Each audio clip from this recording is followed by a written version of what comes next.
யாரோ ஒண்ணு ஹர்ட் பண்ணாங்கன்னு சொல்லிட்டு நேசிக்கிறவரை ஹர்ட் பண்றாரு.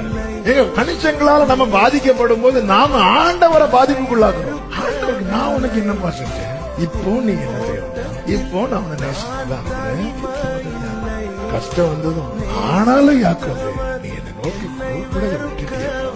நீ என்னை குறித்து மனம் செலுத்து. அவருக்கு தெரியும் நான் நடக்கும் பாதை எப்படிப்பட்டது என்பது, நான் நடக்க போகும் பாதை எப்படிப்பட்டது என்பது அவருக்கு தெரியும். நீ தண்ணீரை கடக்கும் போது என்று சொல்லும் போது, ஆண்டவரே தண்ணீர்களை கடக்க போறேன், இதை பார்க்காத, நான் உன்னோடு இருக்கிறேன் என்று சொன்னாரே, நான் உன் கூட இருக்கணும்னா நான் உனக்குன்னு போட்ட பாதையில தான் நீ.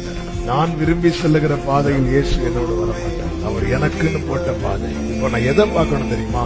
எந்த பாதையில தண்ணீர் இருக்கு, எந்த பாதையில தண்ணீர் இல்லைன்னு பார்க்க கூடாது. எந்த பாதையில நடந்தா கர்த்தர் என் கூட வருவார், எந்த பாதையில நடந்தா கர்த்தர் வரமாட்டார், இதுதான் பார்க்கணும்.